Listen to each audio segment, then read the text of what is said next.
Bem-vindos, que o Senhor nos abençoe essa manhã.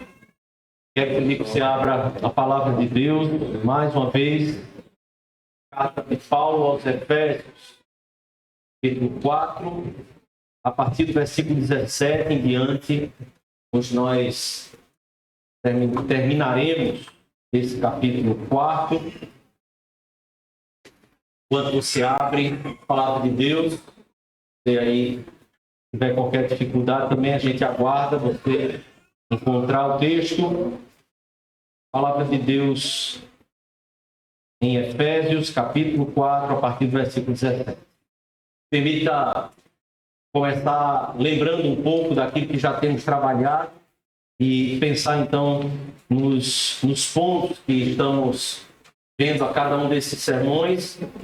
Nós prometemos trabalhar aí até 15 sermões na carta de Paulo aos Efésios. Estamos hoje no 11º. Então, chegamos à reta final, a última parte. Eu dividi em algumas partes. Foram 4 partes que nós dividimos então a carta. A primeira, nós trabalhamos então os fundamentos mais teológicos, assim como o apóstolo Paulo começa a sua própria carta, e então fomos para a natureza multiforme da igreja e vimos então a igreja como corpo de Cristo, templo do Espírito, família de Deus, como noiva de Cristo. E aí a terceira parte, nós trabalhamos então essa unidade como um imperativo e essa unidade da igreja como uma realidade já prévia, uma realidade preexistente. E a igreja trabalha para a manutenção disso e não para criar uma comunhão, porque essa comunhão já foi nos entregue em Cristo Jesus. Vimos também sobre a igreja como ela é imperfeita, mas como Cristo é santo, exaltado, e como nós vivemos a realidade da igreja, entendendo que ela é imperfeita, mas ela existe em Cristo Jesus, e porque existe em Cristo Jesus, nós podemos então continuar crendo na igreja, servindo, amando a igreja.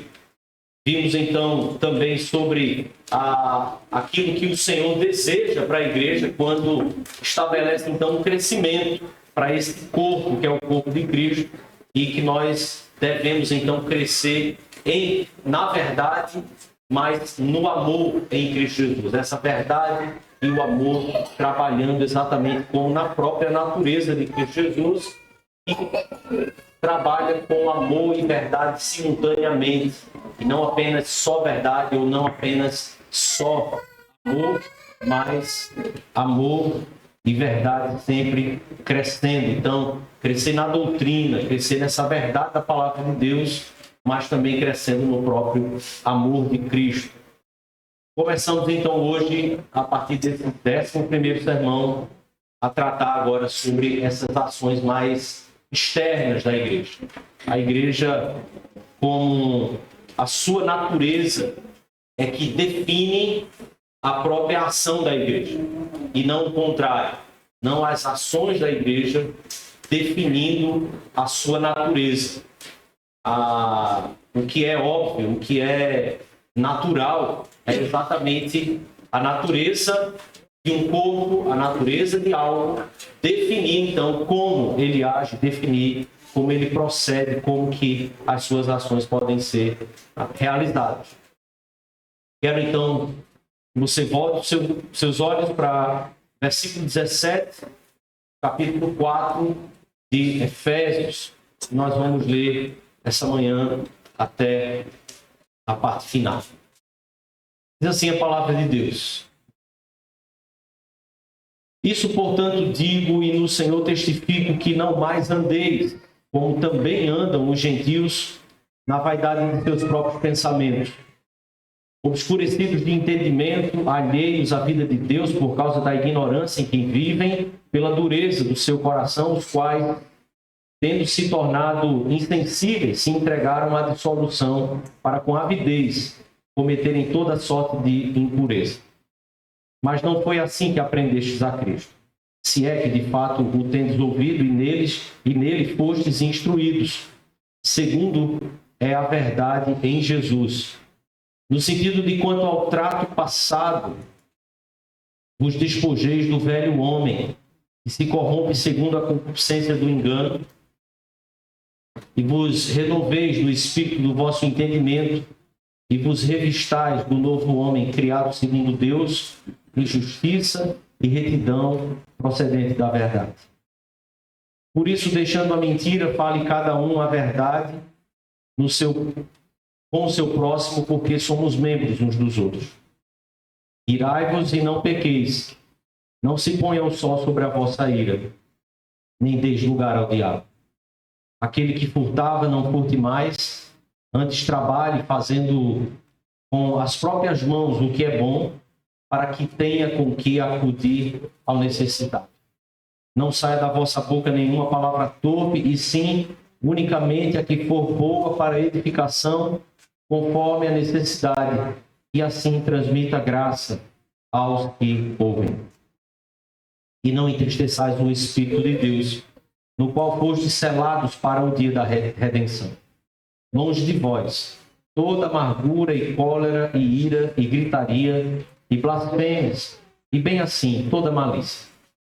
Antes, sede uns para com os outros, benignos, compassivos, perdoando-os uns aos outros, como também Deus em Cristo nos perdoou.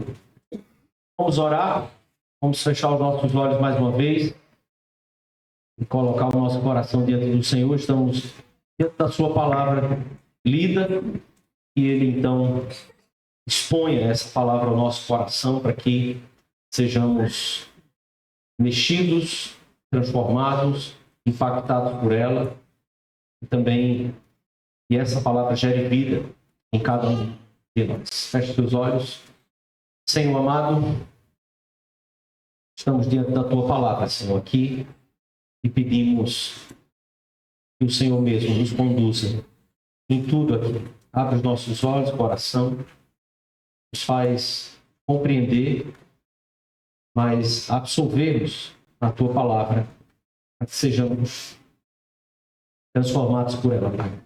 Em nome, por amor de Jesus. Amém.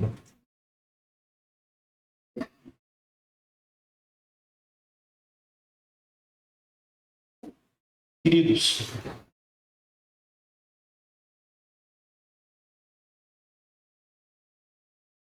um certo homem,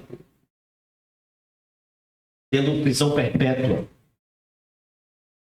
passou toda a sua vida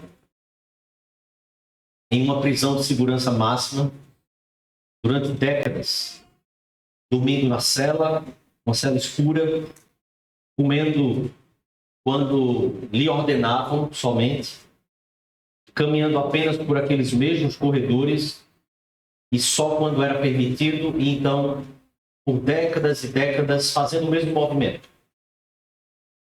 Até que ele, sem perceber, ele começa a viver, a pensar, ele começa a se comportar exatamente como um prisioneiro. Todo condicionamento, tudo que acontecia era aceitado, aceitável, porque ele se entendia então agora como um prisioneiro, e a sua prisão tinha sido por toda a sua vida, uma prisão perpétua. Até que um dia a sua sentença simplesmente foi cancelada.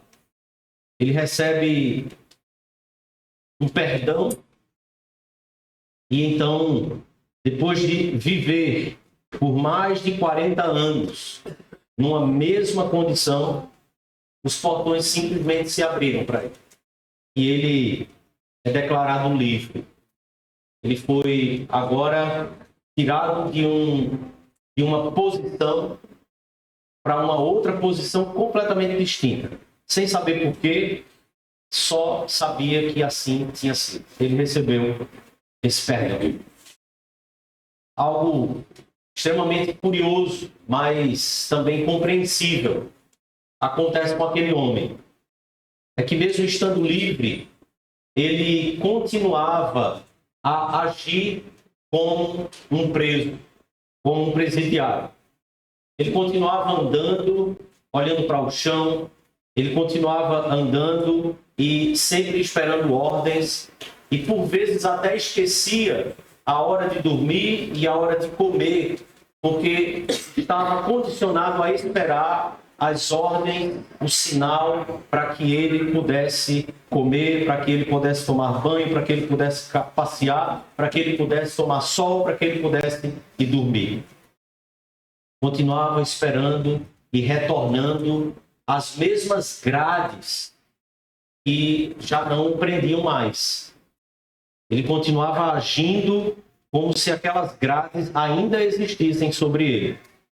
Algo completamente sem sentido, algo completamente irracional, mas assim era como ele simplesmente estava agindo e conseguia agir. Ao mesmo tempo que era sem sentido e irracional, era igualmente trágica. A vida agora de um homem que era livre, mas que em sua mente e coração ele continuava a se perceber e a agir como um prisioneiro. E a tragédia está nessa condição porque ele já era liberto, ele já estava libertado, mas viver como se ainda pertencesse a um lugar que não mais pertencia, que não mais fazia parte da vida dele, fazia com que a própria vida em liberdade parecesse para ele uma vida de prisão. O próprio chamado à liberdade parecia para ele algo que infligia sobre o seu coração dor, porque ele já não sabia mais como ser livre. O Evangelho apresentado aqui, no capítulo 4, da carta aos Efésios, trata exatamente sobre essa mudança, não apenas de destino, não apenas uma mudança de um destino eterno, mas sobre uma mudança de uma identidade presente. E assim é o Evangelho apresentado a nós nas Escrituras Sagradas.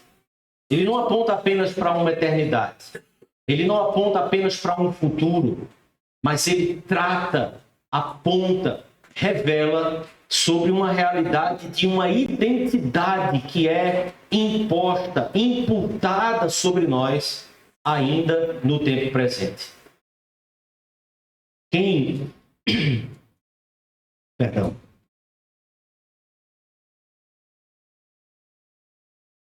O que o Evangelho nos mostra é que quem foi unido a Cristo não só não pertence a uma realidade passada, mas como a sua própria natureza, que condiciona a forma que nós enxergamos a vida, a nós mesmos, a realidade, a Deus, ao outro. Essa própria forma também é transformada. E a palavra de Deus chama isso de nova criação. Somos em Cristo uma nova criatura. Uma nova criação foi inaugurada em nosso coração quando conhecemos e nos entregamos a Cristo. Quero então começar a olhar para o texto com você, a partir do versículo 17. Observe como essa ruptura é uma ruptura radical. Há uma linha divisória entre um antes e um depois, que o apóstolo Paulo começa a trabalhar aqui no versículo 17. Então ele diz: portanto vos digo, e isso portanto digo, e no Senhor testifico, não mais andeis, como também andam os gentios, na vaidade dos seus próprios pensamentos, obscurecidos de entendimento, alheios à vida de Deus por causa da ignorância que vivem pela dureza do coração. Veja, é natural, é normal que o meu coração, o meu entendimento, o seu e o meu, olhemos para um texto como esse e pensemos rapidamente numa conduta, numa forma de comportamento. Pensemos aqui em algumas orientações comportamentais. Mas primeiro eu quero que você observe que há um contraste aqui do passado e presente.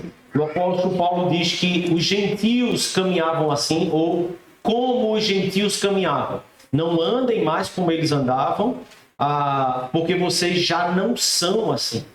Vocês não podem mais andar assim. Então, olha as características daquilo que levava, ou aquilo que leva os gentios a andarem da forma como eles andam. Então, Paulo diz assim: não mais andem como eles, na vaidade dos próprios pensamentos. E a palavra vaidade aqui é um pensamento, então, destituído de fundamento, destituído de verdade, mas ao mesmo tempo pressupondo essa arrogância que a nossa velha natureza tem, de conceber a vida, tudo aquilo que nos conduz a alguma ação, que é a palavra aqui para pensamento. E então depois ele diz, obscurecidos de entendimento. E a mesma palavra para entendimento aqui é a palavra que ele vai usar no versículo mais adiante. Nós vamos trabalhá-la melhor no próximo versículo. Mas observe, o que Paulo está dizendo é que aquilo que está dentro deles é que faz com que eles andem de tal forma. Um pensamento cheio de vaidade, mas ao mesmo tempo sem fundamento. Um pensamento que entende e compreende as coisas completamente sem apoio na verdade, é que faz com que os gentios andem da maneira como eles andam. E por isso são obscurecidos de qualquer entendimento. E então ele diz, alheios à vida de Deus por causa da ignorância em que vivem. E então ele chega no âmago, no ponto de toda a questão, pela dureza do seu coração. Se lermos ao contrário, você vai observar que é exatamente o que o apóstolo Paulo está fazendo, ele vem de fora para chegar no âmago, no centro. Poderíamos então partir do centro para compreender as ações externas. Pela dureza do coração, eles vivem em uma profunda ignorância, alheios à vida de Deus. Por que estávamos alheios à vida de Deus? Porque o nosso coração estava endurecido. E endurecido, ele então caminhava produzindo pensamentos e um entendimento da vida que era completamente destituído de verdade, destituído de fundamento. Por isso, era um pensamento completamente vaidoso. A ideia de vaidade aqui, assim como Salomão usa em Eclesiastes, é exatamente a ideia de uma nuvem de fumaça, uma nuvem que só cria uma confusão e não deixa com que enxerguemos a verdade como ela de fato é. Richard Baxter diz o seguinte sobre essa ideia aqui da vaidade e da dureza do coração. É que a queda se deu quando o homem voltou as costas para Deus. Mas não apenas isso. Em um só ato, ele volta as costas para Deus e se volta para si mesmo. Na vaidade dos nossos próprios pensamentos, então, quando nós damos as costas para Deus, ficamos alheios à vida dele, e então é essa dureza do coração que Paulo está evidenciando. E o que Paulo então está dizendo é, não andem como andam os gentios. O que o apóstolo está dizendo é, irmãos, nós podemos conhecer essa nova natureza em Cristo. Nós podemos ser tocados por essa nossa nova natureza. Podemos ser ressuscitados em Cristo Jesus. Mas as vaidades do pensamento anterior, a dureza do coração anterior a Cristo, podem ainda ser as vaidades, o entendimento, o pensamento que normalmente ou que possivelmente podem tentar conduzir a sua forma de enxergar a vida, compreender a realidade, compreender a si mesmo, a sua própria vida, compreender a Deus. Então, observe, nós tratamos aqui, nos versículos anteriores, domingo passado, sobre crescermos na verdade, na doutrina, crescermos no amor de Cristo, para que não sejamos mais levados de um lado para o outro, agitados de um lado para o outro. E o que o apóstolo Paulo, então, agora está dizendo é, porque nós precisamos andar em conformidade com a natureza que nós recebemos.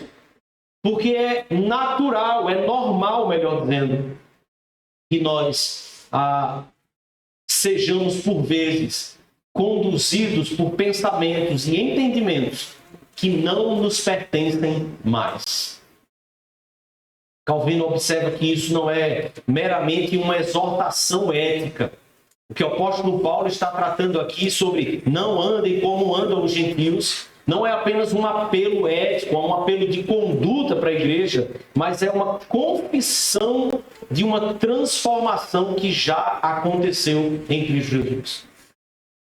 Paulo está aqui confessando aos próprios irmãos que essa mudança já é real, em virtude da natureza que recebemos em Cristo Jesus. Então ele está simplesmente dizendo, por isso não tem mais sentido, não tem mais lógica, não é mais racional que vocês andem e se comportem da maneira como vocês faziam anteriormente, porque vocês têm uma nova natureza. Versículo 22 a 24. Volte os seus olhos ao texto mais uma vez. Veja como agora o apóstolo nos nega, ou faz uma negação dessa identidade que era anterior. Ele fez o contraste, não façam mais assim os gentios andam, vocês não andam mais como eles, vocês agora andam dessa forma. No sentido de quanto ao trato passado, vos despojeis do velho homem. Então observe agora a orientação para como é que nós devemos viver. Que se corrompe segundo a concupiscência do engano. Lembra que ele tratou de vaidade? Vaidade ali algo sem fundamento, sem verdade. Então agora ele diz, esse velho homem que se corrompe, cada vez mais está andando para a corrupção e em corrupção. Por quê? Porque é segundo os desejos exacerbados do próprio engano, dessa falta de fundamento para que ande de tal forma. Mas um coração endurecido fará exatamente isso. Quanto ao trato passado, vocês precisam se despojar desse velho homem, que se corrompe segundo essa concupiscência. E então ele diz, e vos renoveis. Nos renoveis no espírito do vosso entendimento.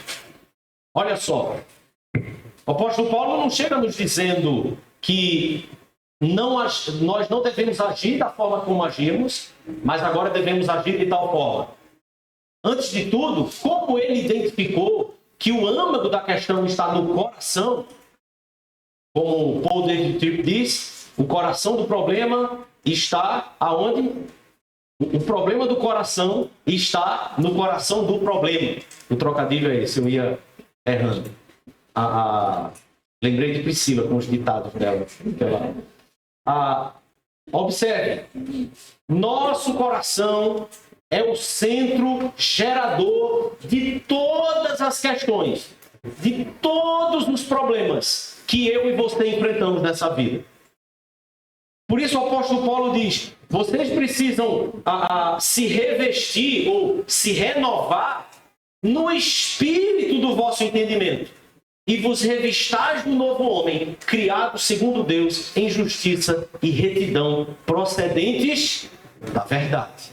Porque o coração endurecido se apoia em vaidades que simplesmente não tem nenhum apoio, não tem verdade para sustentar aquilo. Mas a nossa renovação virá pelo revestimento desse novo homem que foi criado segundo Deus em justiça, retidão procedente da verdade. Então, há uma estrutura aqui que o apóstolo Paulo coloca, que ela é tríplice. Observe aqui 3 colunas, pensando assim, para esse versículo. Primeiro é um despojamento, é uma rejeição ativa desse velho padrão. Quanto ao trato passado aqui, é o padrão de conduta que nós tínhamos quando não conhecíamos a Cristo, quando não tínhamos sido alcançados por Cristo. Então há um despojamento. Isso é ativo, isso é consciente. Eu e você precisamos entender que nós tínhamos uma forma de enxergar, mas eu e você precisamos simplesmente rejeitar essa forma. Rejeitar essa maneira que pensávamos. Como pensávamos nos outros. Como recebíamos as ações que os outros produziam para conosco. Toda essa forma que o nosso pensamento costuma a se desenvolver, isso tem que ser rejeitado, é ativo. Eu e você que temos essa responsabilidade, porque recebemos uma nova natureza em Cristo. É mais ou menos assim. Nós começamos então, como aquele prisioneiro, a agir e andar de cabeça baixa, porque assim nós andávamos na nossa prisão. Simplesmente entender que, opa, eu estou andando de cabeça baixa. Levanta a cabeça. Vamos, guerreiro. Você entende? É um despojamento. Parece que é apenas uma forma de conduta, de mudar a conduta. Mas calma, o apóstolo Paulo não é simplista. O evangelho não é simplista. Então ele fala também sobre uma renovação da mente. Transforme a mente. Revista-se do novo homem. Esse novo homem, essa nova natureza, criada segundo Deus. Observe a fé que está aqui operando. Deus me criou de novo. Eu sou uma nova criatura. Assim a palavra de Deus me declara. Logo, eu preciso mudar esse condicionamento que tinha para deixar com que agora a minha mente, sendo transformada por esse Deus que já me fez uma nova criatura, eu possa então experimentar a ação do Espírito em mim, até que a cabeça baixa nem seja mais percebida, como você fazia. Ela se ergue, mas não na sua própria justiça, não na sua própria capacidade, não na sua habilidade. Ela se ergue porque o Senhor é que tem transformado a mente, o coração. E então ele fala de despojamento, renovação, mas também revestimento. O revestimento é essa apropriação do novo padrão. E não é uma apropriação que gera em você aquela dúvida, aquela crise. Será que eu não estou sendo hipócrita? Porque eu ainda desejo muitas vezes fazer o que eu fazia. Mas eu estou agindo desse jeito. Será que isso não é uma hipocrisia? Não, você sabe que agora 2 naturezas estão se degladiando, até que ao alimentar, ao revestir a nossa mente com a mente de Cristo, eu e você vamos cada vez mais tornando a nova natureza aquela que ganha vida, corpo e cresce em Cristo Jesus, fazendo com que cada vez mais a velha natureza seja mortificada em Cristo Jesus. Ela já foi morta, ela já foi vencida por Cristo na cruz. A nossa atividade então é mortificar essa velha natureza. E assim a palavra de Deus instrui aos servos de Deus que foram alcançados por Cristo Jesus. Eu quero que você pense aqui que na nossa cultura contemporânea, 2 formas de enxergar a realidade da vida, elas estão sempre caminhando juntas, embora sejam completamente diferentes, mas elas são sempre apresentadas a nós. Nós vivemos em um mundo E quando eu falo em um mundo aqui, isso é muito amplo, isso é vasto. Não há como eu e você estarmos fora disso, ou sem recebermos minimamente influências dessas visões.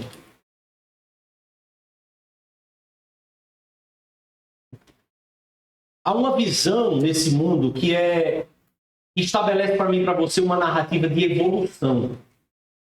Um mundo que está evoluindo. E a própria natureza humana, concebida assim de forma filosófica, também seria uma natureza que está em evolução, se desenvolvendo. E a partir do desenvolvimento das espécies, certo? Por meio de a sobrevivência do mais forte, e você ouviu sobre isso na escola, é que então vem surgindo e se desenvolvendo, se aperfeiçoando a própria civilização. E o homem civilizado, ele é fruto dessa civilização que se desenvolve conjuntamente, mas também da própria natureza como algo que está em desenvolvimento para um futuro melhor. C.S. Lewis refuta essa ideia de evolução pelo próprio conceito de que se você parte de um pressuposto que está evoluindo, é preciso que haja primeiro uma definição sobre o que é melhor do que aquele lugar em que você está. Por que onde eu cheguei hoje é melhor do que o que anteriormente estava? A evolução, ela, a priori, em seus termos, já se contradiz. Então, observe. Essa narrativa que vai conduzindo a mente humana a perceber a realidade apenas a partir da natureza é a influência que eu e você recebemos o tempo inteiro. Então nós pensamos sobre a nossa vida, via de regra, na maior parte das vezes, a partir de uma perspectiva naturalista. Eu e você pensamos em resolver as questões da nossa vida a partir de uma perspectiva naturalista, evolucionista. Muitas vezes nós tentamos resolver nossos problemas de nossa casa, de nossos relacionamentos, a partir de uma perspectiva naturalista. O que faz com que eu e você pensemos que nossos problemas serão resolvidos, via de regra, a partir de uma mudança de comportamento. É que se você fizer de tal forma agora, o resultado vai ser diferente. Então Einstein já dizia, como você pode tentar a mesma coisa várias vezes, da mesma forma, e esperar resultados diferentes. Então você tem que tentar, você tem que mudar, mas isso permanece nos deixando no nível da realidade apenas da natureza. E nós achamos que corrigir filhos vai alcançar o coração deles se nós tentarmos mudar a conduta deles. Nós achamos que os nossos pais seriam melhores se a conduta deles fosse melhor. Então, observe, sempre tentamos levar as coisas para uma transformação que é baseada na conduta, que é baseado na forma externa de tratar o ser humano como alguém apenas que é fruto de uma imposição comportamental. Eu aprendi assim na minha casa, então é por isso que eu faço assim hoje. Eu aprendi assim a minha vida inteira, então por isso que eu faço assim hoje. Na igreja que eu fazia parte era assim, então por isso eu tenho muita dificuldade com as realidades que hoje eu vivo na igreja. É sempre no campo do comportamento, de algo externo que vai condicionando você a agir de tal forma. Nós nunca tratamos sobre a alma, o âmago, o coração. O apóstolo Paulo, então, traz para a gente aqui, no fim das contas, uma outra narrativa que está implícita em toda a Sagrada Escritura. A narrativa que nos mostra um Deus que criou essa natureza, mas que se relacionava com essa natureza criada. Um Deus que criou o ser humano, mas que tinha uma relação com esse ser humano. E essa relação era perfeita. Essa relação envolvia o ser humano como um todo e não apenas as suas partes. E essa natureza que temos sofre uma queda. E essa queda não é causada por Deus, mas por uma livre escolha deste ser humano, que Deus tinha uma relação perfeita com ele. Essa queda desenvolve-se, então, a partir dela, toda a narrativa das Escrituras. E como as Escrituras definem a própria realidade em que eu e você estamos inseridos. As Escrituras, então, nos mostram que eu e você estamos vivendo dentro de uma realidade, de uma natureza, e natureza que não pense apenas a nossa natureza, mas toda essa criação, que é uma natureza caída, corrompida. Toda a natureza está vivendo na vaidade de seus próprios pensamentos. Aquilo que nós produzimos como sociedade, aquilo que nós produzimos como conhecimento, está fundamentado na vaidade dos próprios pensamentos humanos. Então, toda a narrativa da história, a partir daquilo que o homem constrói, não pode ser aquilo que eu e você embasamos a nossa vida e apoiamos a nossa vida para que o nosso comportamento seja transformado. Porque a minha alma e o meu coração, a sua alma e o seu coração não podem se apoiar na narrativa secular da história, do mundo, da humanidade, do ser humano, em absolutamente nenhuma hipótese, por mais que eles possam tangenciar ali, na verdade, eles não podem nunca ser o apoio onde eu e você colocamos a nossa esperança de uma vida realmente transformada. Essas duas narrativas de um mundo que está em progresso, de uma ciência que está evoluindo, de uma filosofia e uma antropologia e uma sociologia que está se desenvolvendo e cada vez entendendo melhor o ser humano. Essa narrativa é completamente antagônica à narrativa das Escrituras Sagradas. Só que eu e você somos aqueles que creem na narrativa das Escrituras. Essa é a nossa profissão de fé. Michael Gorin diz assim sobre essas duas realidades que estão se confrontando em nós, mas também de forma externa. O povo de Deus se vê em uma encruzilhada, na interseção de duas grandes narrativas, e ambas narrativas reivindicam para si serem verdadeiras, mas tanto verdadeiras como abrangentes, toda a abrangência. Como aqueles que abraçam o Evangelho, somos membros de uma comunidade que crê que a Bíblia é a verdadeira narrativa do mundo.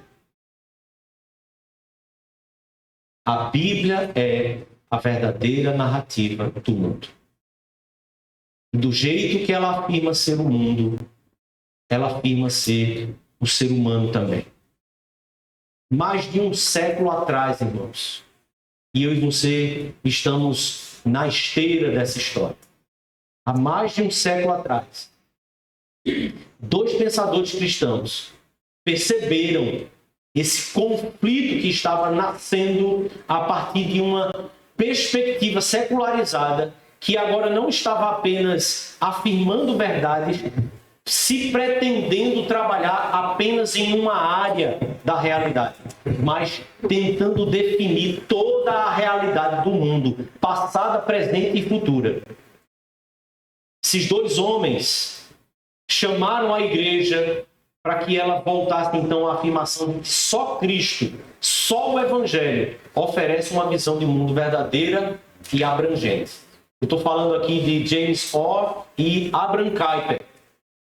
Abraham Kuyper foi um político, um teólogo, um pastor. Abraham Kuyper se envolveu na sua cultura para anunciar exatamente na sua cultura que estava em plena efervescência de uma secularização, para anunciar e apresentar o Evangelho, a palavra de Deus, como aquilo que de fato definia absolutamente toda a realidade, externa ou interna ao ser humano.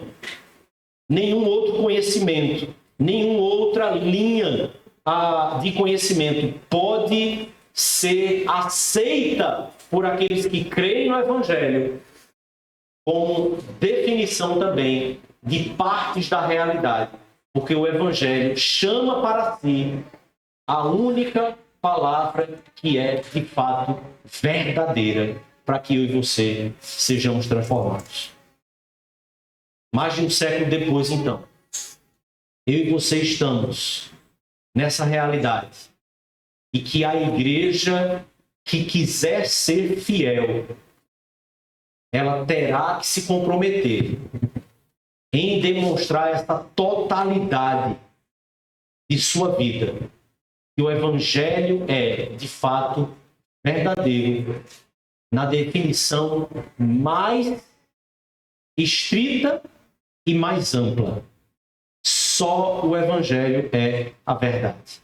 Mas isso precisa, antes de tudo, ser afirmado para o meu coração e para o seu coração. Porque nós estamos em uma encruzilhada. Nós vivemos em uma realidade em que essas coisas estão simplesmente se confrontando o tempo inteiro. E o apóstolo Paulo então diz: quanto ao trato passado, vocês precisam se despojar desse velho homem que se corrompe segundo a concupiscência do engano. O que o secularismo, o que as ciências humanas produzem podem ter chalpiscos de verdade, mas não são a verdade. Meia verdade será sempre uma mentira inteira. Não esqueça disso. O velho homem tem que ser rejeitado. A mente tem que ser renovada e o novo homem tem que ser revestido constantemente. Se não houver essa antítese na minha mente e na sua mente, se não houver essa oposição no seu coração e no meu coração, nós vamos sacrificar o verdadeiro evangelho. E se não tem verdadeiro evangelho, não haverá também verdadeira transformação. Fazer uma síntese, mesclar, pegar um pouquinho de cada coisa, é exatamente a mentira que a nossa geração e o nosso século tem ensinado para mim e para você. E todas as vezes que o crente faz uma síntese dessas verdades com a verdade do Evangelho, nós estamos simplesmente relegando o Evangelho a uma esfera simplesmente particular. Uma esfera que fica só para a sua casa, só para aquela comunidade local em que vocês creem a mesma coisa, mas não se torna uma verdade que deve ser pública. Nós vamos diminuindo cada vez mais. Para nós caminharmos, então, como uma comprovação de tudo isso que temos tratado aqui. Versículo 25. Veja, então, como o apóstolo Paulo agora começa a trabalhar com essa antítese. E que ele vai desenvolver aqui em cada versículo, depois 2 versículos fazendo o mesmo papel, com o despir e com o revestir. Deixar e abraçar. Com negar e aceitar. É sempre esse movimento que agora se estabelece sobre a vida cristã. Então, no versículo 25, ele diz assim: por isso, deixando a mentira, despisse. Deixe a mentira. Mas a exortação cristã, ela não fica apenas no comportamento. Pare de fazer aquilo que é errado. E esse pensamento simplista normalmente é o que nos abraça na nossa vida. Por quê? Porque é como se crente fosse aquela pessoa que não pode fazer as coisas.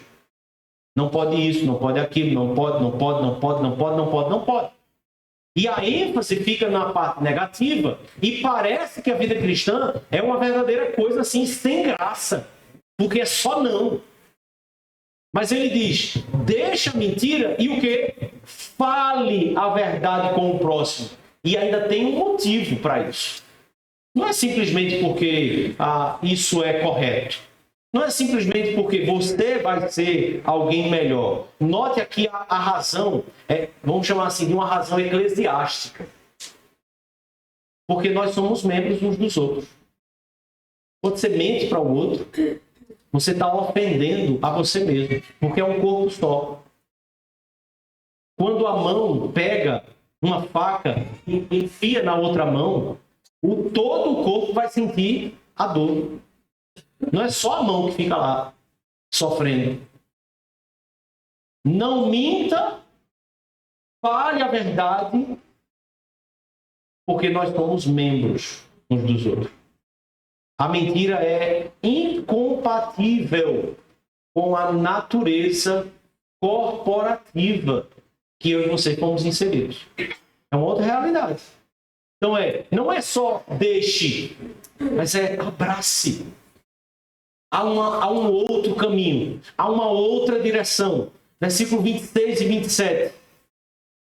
Irai-vos e não pequeis. Não se ponha o sol sobre a vossa ira, nem deis lugar ao diabo. Me permita fazer uma observação aqui a teólogos e comentaristas respeitosos, admiráveis, e, via de regra, a interpretação aqui é quanto a uma velocidade com que você precisa resolver um problema com o irmão. Então, quando lemos assim, não se ponha o sol sobre a vossa ira, seria não esperem o dia acabar para resolver o problema. Paulo está evocando aqui o Salmo 4, versículo 4 e 5. Você abrir a palavra de Deus aí, você verá. O Salmo diz exatamente assim, com os mesmos termos, até o não pequeis. Irai-vos e não pequeis. O que o apóstolo Paulo usa como não se ponha o sol sobre a vossa ira, o salmista diz, consultai no travesseiro o coração e sossegai. O salmista não diz, vai lá resolver logo o teu problema. Vai lá logo, resolve com o teu irmão, para que você não vá dormir e aquilo fique ali remoendo o seu coração. E aí a raiz da amargura vai crescer no seu coração e aquilo vai te matar aos poucos. Não é sobre isso que a fonte do argumento de Paulo está tratando. Então ele ainda diz assim, oferecei sacrifício de justiça e confiai no Senhor. Qual é a ideia então aqui? Quando a ira, que em si não é pecado, e por isso observe, versículo anterior, ele diz, deixa a mentira. Agora ele diz, irai-vos, mas não pequeis. A conexão imediata do raciocínio é irai-vos e não pequeis, nem deis lugar ao diabo. O contexto é a comunhão, a união que temos de forma em Cristo, nós estamos conectados um com o outro. O que o apóstolo Paulo está dizendo é que a ira que conduz o nosso coração precisa, antes de tudo, com muita tranquilidade e paciência, ser examinado no seu coração se ela está sendo produzida pelas motivações corretas. É correto o sentimento de ira que você está tendo? Ou você está se irando por motivações que são equivocadas? Por isso, consulte no travesseiro o seu coração. A questão não é o próximo, não. A questão é a ira que o seu coração produziu. Qual o fundamento que ela tem? Você tem examinado seu coração? Você tem, com paciência, deitado a sua cabeça no travesseiro e consultado realmente o seu coração? Aquilo que você falou, aquilo que você fez, como você agiu. Porque a ira é um movimento em nosso coração que nos faz agir contra algo que está errado. Por isso ela não é em sua natureza ruim. Mas aquilo que está conduzindo essa ira é que pode ser ruim ou não. Por isso, consultai no travesseiro o coração e sossegai. Calma.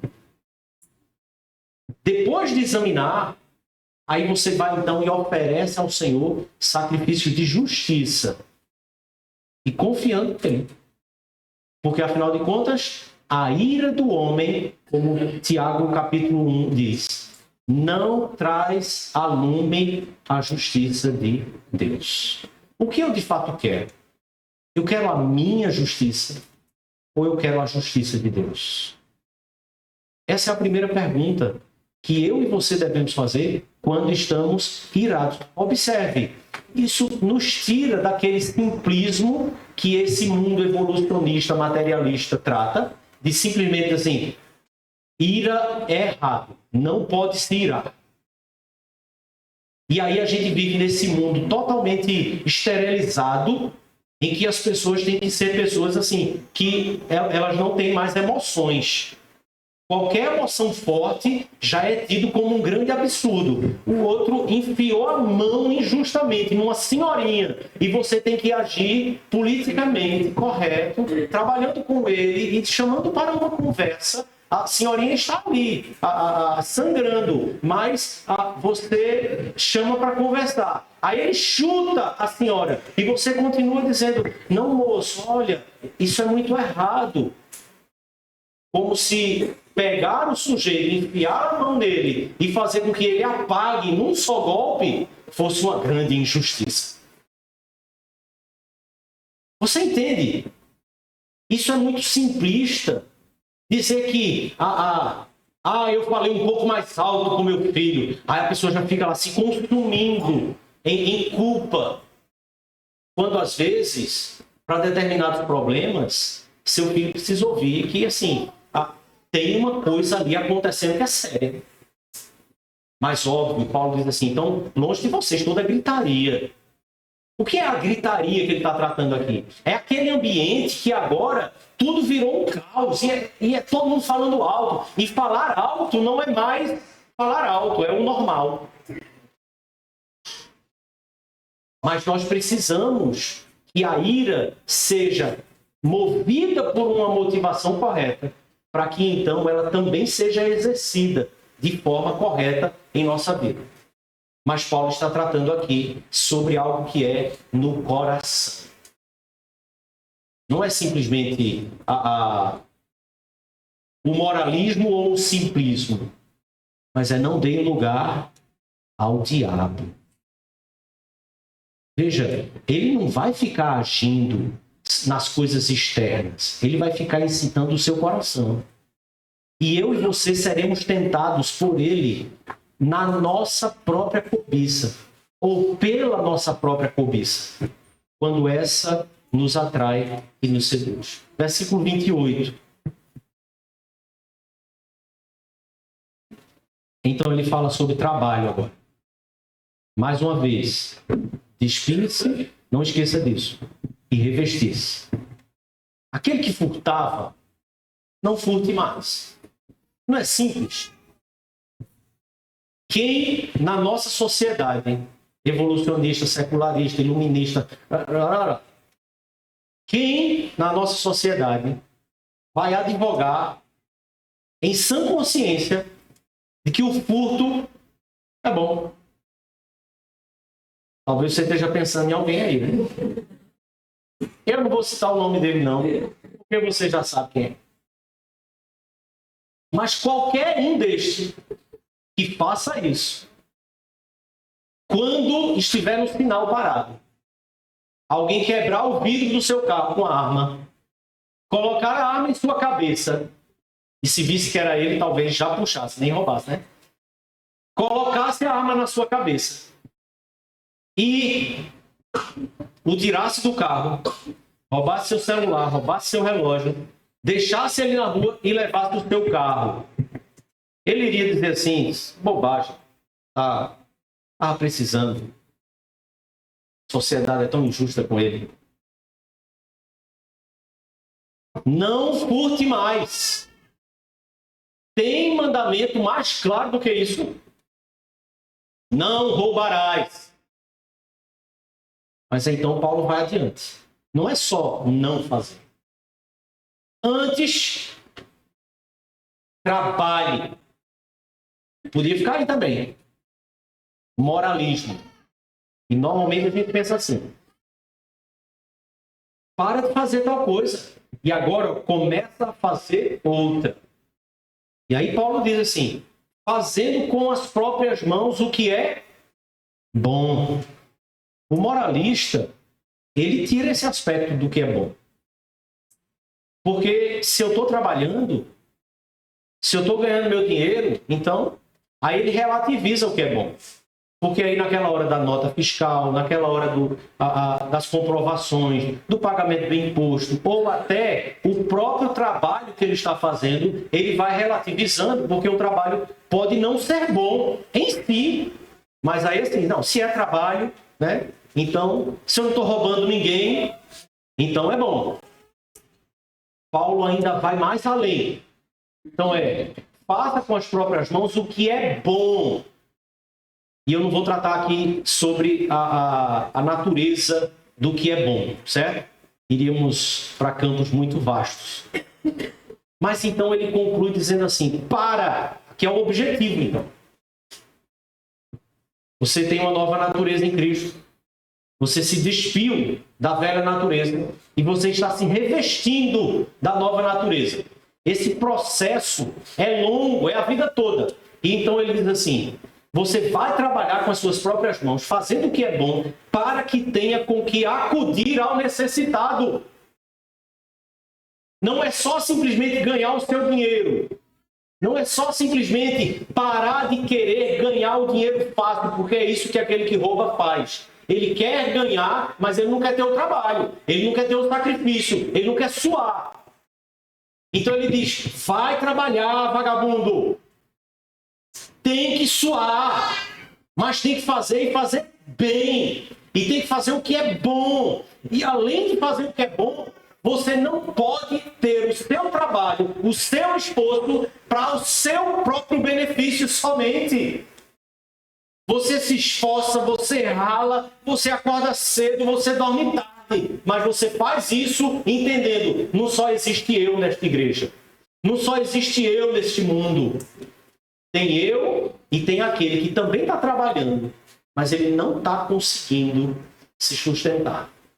Eu vou fazer com minhas próprias mãos o que é bom e acudir ao que é necessitado. Isso é a experiência da nova natureza que temos em Cristo.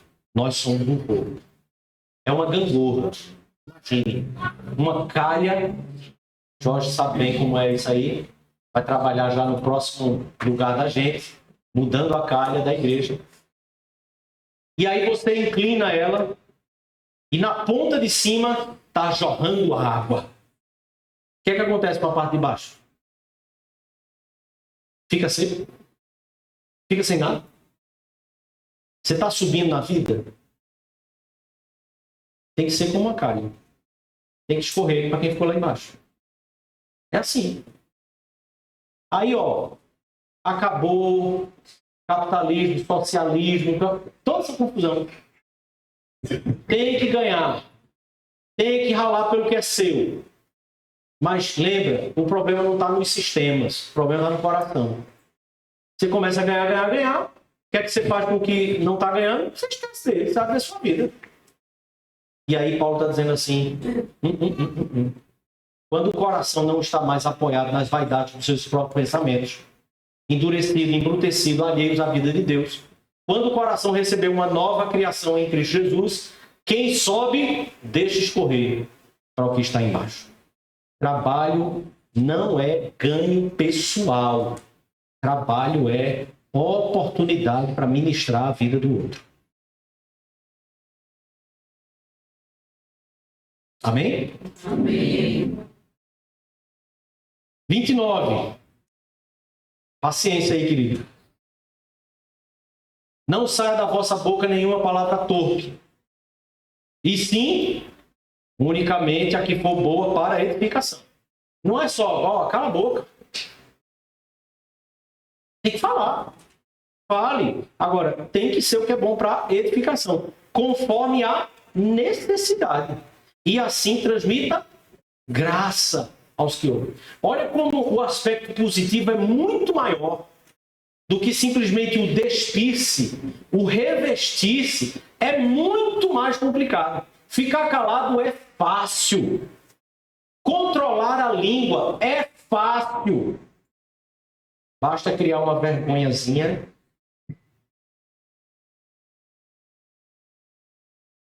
O esforço e a busca que temos que ter pelo auxílio do Espírito é para que Deus produza exatamente essa realidade em nós. Aquilo que é bom para a edificação, conforme a necessidade, e assim transmita graça aos que ouvem. Nós temos que ter uma postura mais propositiva. Mas essa proposição é com graça. É para edificar, não para destruir. Versículo 30. Não entristeçais o Espírito de Deus, no qual foste selado para o dia da redenção. Paulo está fazendo aqui como que um nó. Nesse alinhavado que ele vem costurando, ele estabelece aqui o nó. Olha só qual é o nosso foco. Nós estamos em uma relação constante com o Espírito de Deus. Essa relação com o Espírito de Deus precisa ser reverente. Você não pode agir, viver em sua vida como se o Espírito de Deus fosse um apêndice. Como se o Espírito de Deus só fosse percebido em você quando dói. E aí, quando dói, o que é que a gente faz com o apêndice? A gente quer tirar. Então tem gente que acha que a produção que o Espírito Santo gera em nosso coração, de sofrimento, peso, consciência que vai ficando pesada, que vai sendo entristecida, tem gente que acha que isso é uma coisa ruim. Quando o Espírito Santo gera isso em nós, filho, nós temos que realmente viver essa experiência, deixar com que ele de fato nos leve ao pó e às cinzas, para que ele também seja aquele que nos retira de lá. Então, toda a relação que eu e você desenvolvemos na vida, externa e interna, ela é uma relação em dependência do Espírito de Deus. E quando eu e você desconsideramos a relação com ele, Paulo diz que nós estamos entristecendo o Espírito Santo de Deus, porque nós fomos selados com ele. Sabe o que isso significa? O Espírito Santo de Deus não entra e sai do nosso coração.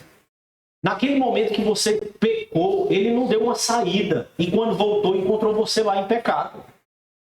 Quando eu e você estamos em pecado, nós estamos pecando com o Espírito Santo de Deus. E isso precisa estar em nossa consciência, porque ele não vai sair do seu coração. Você foi selado com ele. Isso tem que nos evitar a produção do pecado, mas também tem que ser aquilo que nos constrange cada vez mais, para que o Espírito Santo de Deus seja aquele que também produz em nós o arrependimento e a transformação necessária. Versículo 31. Longe de vós toda amargura e cólera, e ira, e gritaria, e blasfêmia, e bem assim toda malícia. E então ele continua agora no versículo 32. Antes, então observe, o versículo 31 ficou como despir, e o versículo 32 agora é como revestir. O raciocínio é um só dos dois versículos, mas está separado aí por versículos que não foram o apóstolo Paulo, eu sei que você sabe disso, que colocou aí. Então longe de vós toda amargura, cólera, ira, gritaria, blasfêmia e assim toda malícia. Joga isso fora.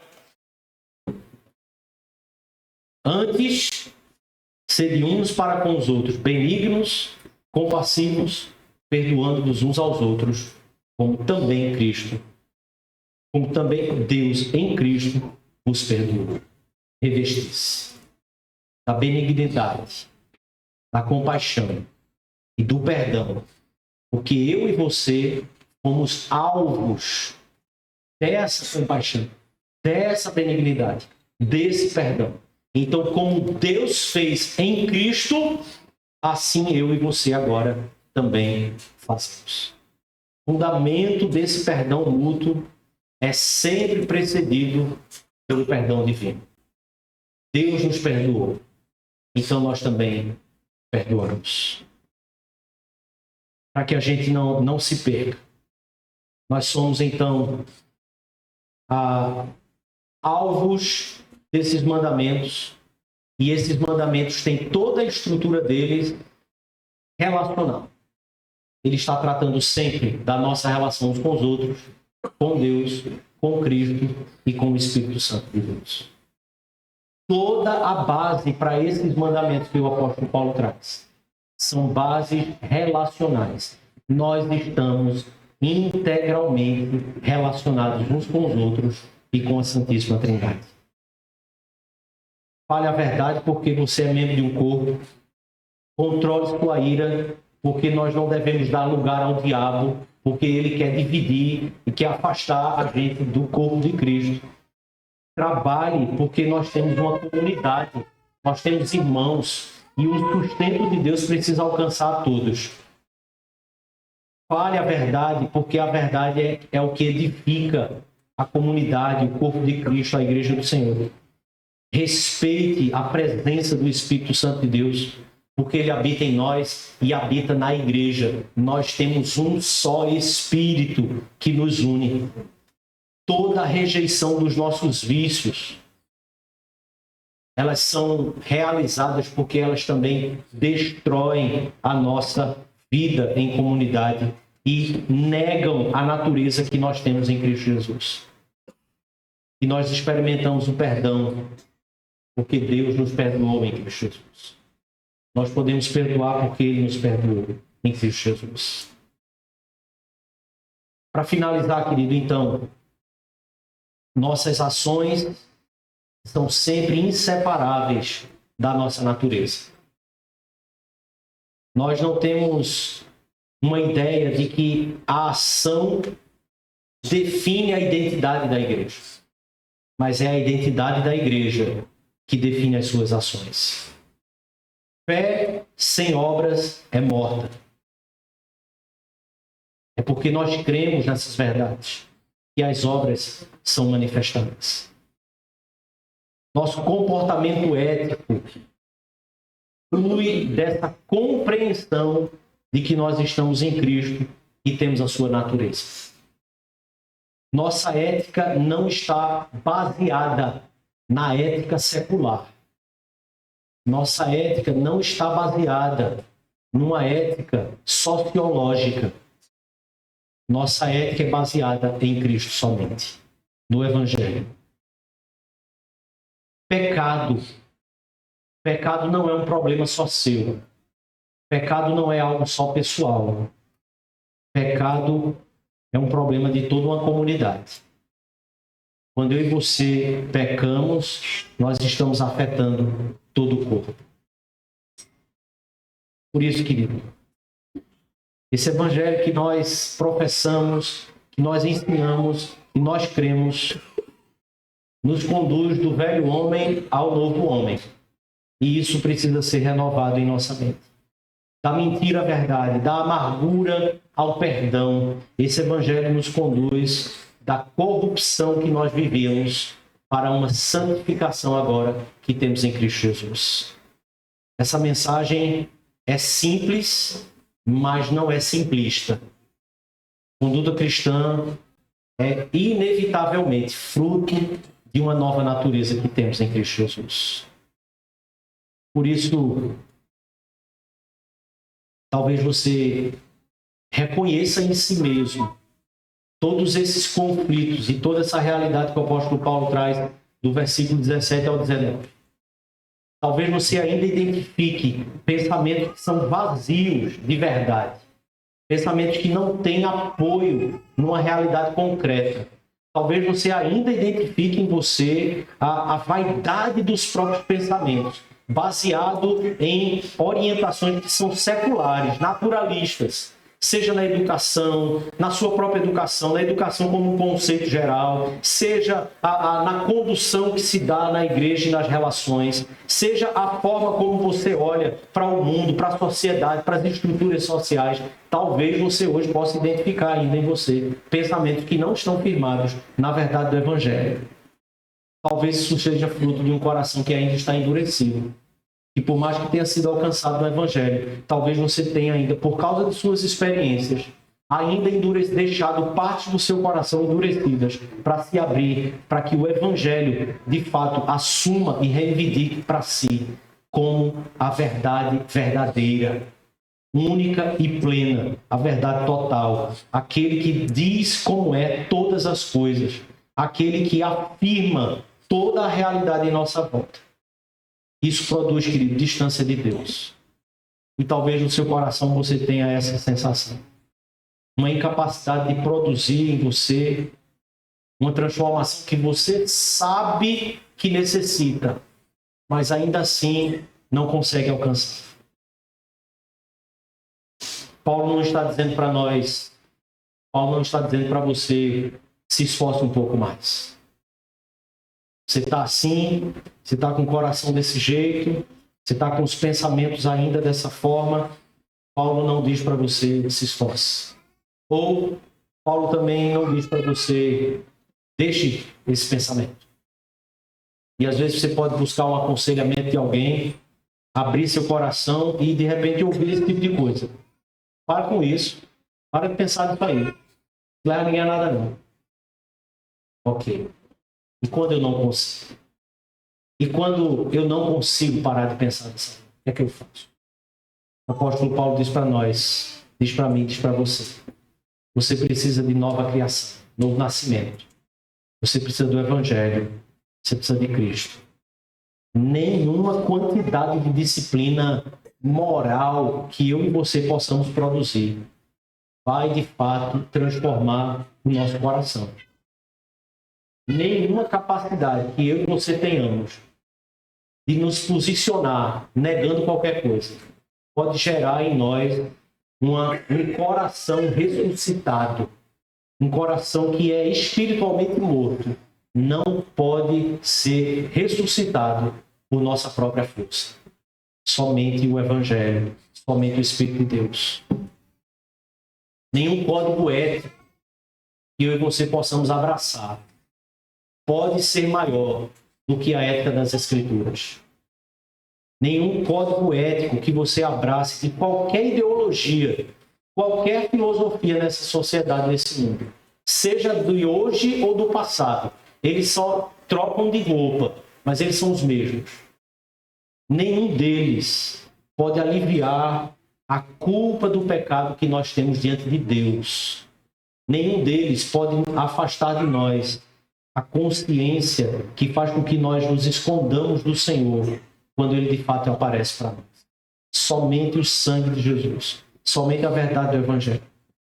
Mesmo Cristo, que perdoa cada um de nós, pecadores, duros de coração, é também o mesmo Cristo que nos transforma, que perdoa os nossos pecados, que nos lava dos nossos pecados, mas que também produz em nós os efeitos dessa nova natureza que possui o Espírito Santo como um selo e que então produz em nós a verdade, a vida e a vitalidade que eu e você precisamos.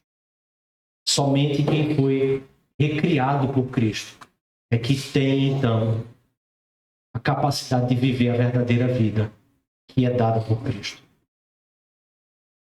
Se Deus hoje está lhe chamando, querido, eu chamo você também a dar ouvidos a essa voz. Não é sobre reformar comportamentos, não é disso que estou tratando. Não estou tratando sobre uma reforma de comportamentos, um remindset, né? Uma reprogramação cognitiva. Não é disso que o Evangelho trata. O Evangelho está tratando sobre arrependimento, sobre fé em Jesus Cristo, como aquele que é o único que pode pegar o meu interior e o seu e de fato produzir a vida que é somente dele e que pertence somente a ele. Os frutos que são somente dele e que pertencem somente a ele. E que quando eles são manifestados na nossa vida, são manifestados pelo poder do Espírito Santo de Deus, de operar em nós, tanto o querer como o realizar. Que ele opere no meio do seu coração. O desejo, o querer, mas que ele também seja aquele que complete a boa obra que ele começou em nós até o dia de Cristo Jesus. Feche os seus olhos. Nós vamos experimentar dessa realidade de forma concreta ao participar da mesa do Senhor. Enquanto nós oramos, eu chamo os presbíteros, os oficiais para virem já aqui à frente. Feche os seus olhos, querido. Coloque seu coração novamente diante do Senhor. Quero orar com você. Amado Deus, louvado seja o teu nome por Jesus Cristo. Porque nós conhecemos a nossa natureza. E quantas são as vezes que o querer o bem está em nós, mas não realizar. Quantas são as vezes, Pai, que nós nem queremos fazer o mal que fazemos, mas nos deparamos com essa natureza. E por isso, Senhor, diante desta mesa, nós dizemos de todo o coração, graças a Deus por Jesus Cristo. Quem poderá nos livrar do corpo desta morte? Graças a Deus por Jesus Cristo. Louvamos o teu nome, porque é o teu Espírito que nos conduz à vida. É o teu Espírito que nos conduz em vida. Louvamos o teu nome, Senhor, porque o Senhor entregou para nós, na tua morte, entregaste a tua vida. Em ti nós podemos viver. Deus amado, agora que vamos participar da tua mesa, que nós experimentemos aqui por fé a realidade da união com o Senhor, mas também a realidade da união uns com os outros. Estamos unidos em Cristo, na morte e na vida. Estamos unidos em Cristo, quando estamos indo bem, quando estamos indo mal, estamos unidos. Por isso, Senhor, perdoa os nossos pecados. Mas em nome de Jesus, produz em nós também a alegria da salvação, para que os nossos lábios proclamem o teu evangelho, proclame a tua vida, proclame a tua glória. Agora que vamos retirar esses elementos, Senhor, do uso comum, esse meio de graça, alimente o nosso coração. Em nome do teu Filho amado. Amém, Senhor. Amém.